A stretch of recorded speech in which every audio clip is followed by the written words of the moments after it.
জোহার। আমরা United forum of all আদিবাসী অর্গানাইজেশনের একটা মিটিংয়ে উপস্থিত হয়েছি। আমরা দেখেছি 29শে সেপ্টেম্বর 2023 কলকাতার বুকে বিশাল এক ঐতিহাসিক বিক্ষোভ সমাবেশ। তারপর আজকের এই মিটিং, ওনাদের কাছ থেকে জেনে নেব ফোরামের আগামী কর্মসূচি কী। জোহার।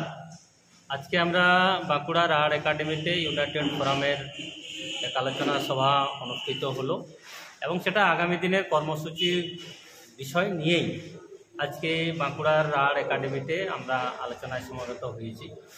আগামী 20 ডিসেম্বর আমাদের এই রাজ্যের যে সমস্ত আদিবাসী জনপ্রতিনিধি আছেন, এমএলএ এমপি রয়েছেন, ওনাদেরকে ইউনাইটেড ফোরামের যে সমস্ত দাবি দেওয়া, সেই দাবি দেওয়াগুলো ওনাদের সামনে আমরা পেশ করব। মূলত সেই বিষয়টাকে নিয়েই আজকে 27শে নভেম্বর 2023 বাঁকুড়া রাঢ় একাডেমিতে আমরা মিলিত হয়েছি এবং আগামী দিনের কর্মসূচি সম্পর্কিত বিষয় নিয়ে আজকে আমরা আলোচনা করেছি। আচ্ছা, আপনাদের দাবি দেওয়াগুলো কী কী থাকবে? আমাদের দাবি দেওয়াগুলো যেটা গত 29শে সেপ্টেম্বর কলকাতা রাসমণি রোডে যে বিক্ষোভ সমাবেশটা আমরা করেছিলাম, সেই বিক্ষোভ সমাবেশে রাজ্যপাল এবং মুখ্যমন্ত্রীর কাছে যে মেমোরেন্ডাম আমরা দিয়েছিলাম, সেই মেমোরেন্ডামটাই আমাদের এই এমএলএ এবং এমপিদেরকে দেওয়া হচ্ছে। অর্থাৎ সেখানে ছিল বিষয়বস্তু যে ক্ষত্রিয় কর্মীদেরকে এসটি করণের বিরোধিতার বিষয় নিয়ে, আমাদের ফেক এসটি সম্পর্কিত বিষয় নিয়ে ছিল, ইউসিসি বিল নিয়ে আমাদের বিরোধিতা ছিল এবং ফরেস্ট রাইট অ্যাক্ট যে সংশোধনী বিল তার বিরুদ্ধে, দেউচা পোচামি এবং অযোধ্যা প্রোটেস্ট সেটার বিরুদ্ধে, এই সমস্ত দাবিগুলোই এবং যে সমস্ত হোস্টেলগুলো আদিবাসী হোস্টেলগুলো বন্ধ হয়ে আছে সেগুলোকে পুনরায় চালু করার পক্ষে, এই সমস্ত যে দাবিগুলো ছিল সেই দাবিগুলোকে নিয়েই আমাদের আদিবাসী এমএলএদের কাছে আমরা যাচ্ছি। আচ্ছা, আমরা সোশ্যাল মিডিয়াতে বা প্রিন্ট মিডিয়াতেও দেখছি, যখনই কোনো নিয়োগের কোনো রেজাল্ট বের হচ্ছে সেখানে সন্দেহজনক এসটির তালিকা কিন্তু ক্রমশ দীর্ঘায়িত হচ্ছে। এই ব্যাপারে নিশ্চয়ই আদিবাসী জনপ্রতিনিধিরা ওনারাও জানেন। তো আপনাদের যে 20 ডিসেম্বর যে আপনাদের বিক্ষোভ সমাবেশ ডেপুটেশন, সেই ডেপুটেশন দিলেই কি এই সমস্যার সমাধান হয়ে যাবে? আপনারা কি বলেন? সমস্যা সমাধান হবে কিনা তার ভবিষ্যতেই বলবে। তবে এইটুকু আমরা বলতে পারি যে এই ধরনের যে প্রোগ্রাম, এই ধরনের যে সমস্যাগুলো আমরা সকলের কাছে, আপামর জনসাধারণ কাছে যেমন তুলে ধরছি, তেমনি এমএলএ এমপি সবার কাছে আমরা বিষয়টা উত্থাপন করছি।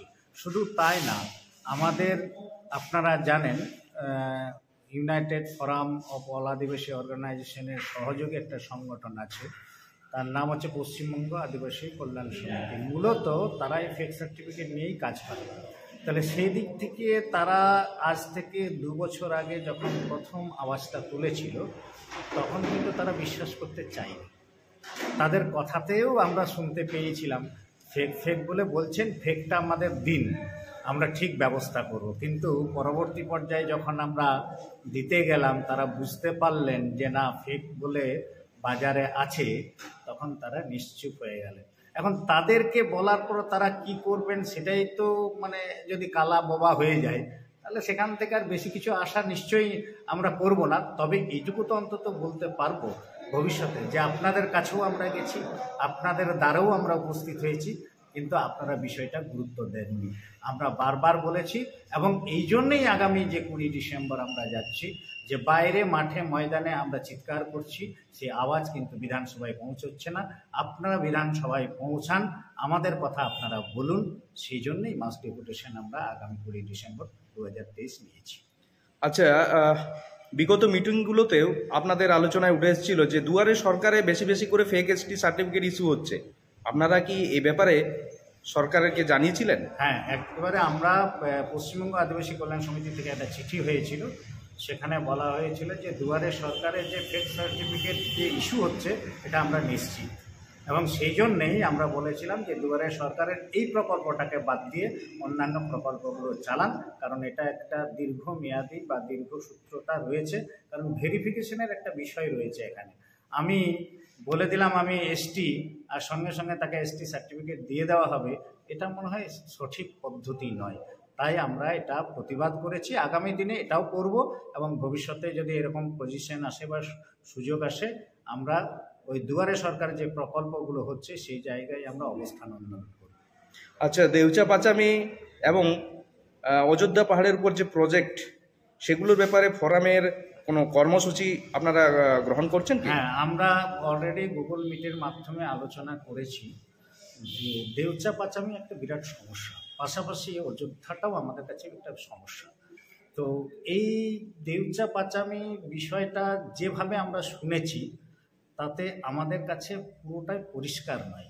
সেই জন্য আগামী 30শে নভেম্বর আমরা ইউনাইটেড ফোরাম থেকে যাচ্ছি ওখানে, এবং এখানে আমাদের একটা দল যাবে, সেখানে তারা পরিদর্শন করবে, তাদের সঙ্গে কথা বলবে, এবং কথা বলার পরে আমাদের কি সিদ্ধান্ত হবে বা আমরা কি বুঝলাম সেখান থেকে, সেই পরিকল্পনাটা আগামী দিনে আমরা কিভাবে নেব তারই একটা রূপরেখা। সেই জন্যই ওখানে গিয়ে সেটা আমরা পরিষ্কার হতে চাইছি। পাশাপাশি এটাও আমরা আবার বলেছি, দেউচা পাচামিতে যেমন আমরা যাচ্ছি, ঠিক অযোধ্যাতেও আমরা ইউনাইটেড ফোরাম থেকে যাব, এবং পিন পয়েন্ট একদম অযোধ্যাতে গিয়ে যে আন্দোলনটা আমরা করতে পারবো, সেইভাবেই যদি আমরা সেখান থেকে সাড়া পাই বা সেভাবে যদি আমাদের মনে হয় যে না ওখানে আন্দোলন করা দরকার আছে, তাহলে আমরা আন্দোলন করব। ধন্যবাদ। জোহার। জয়। নমস্কার।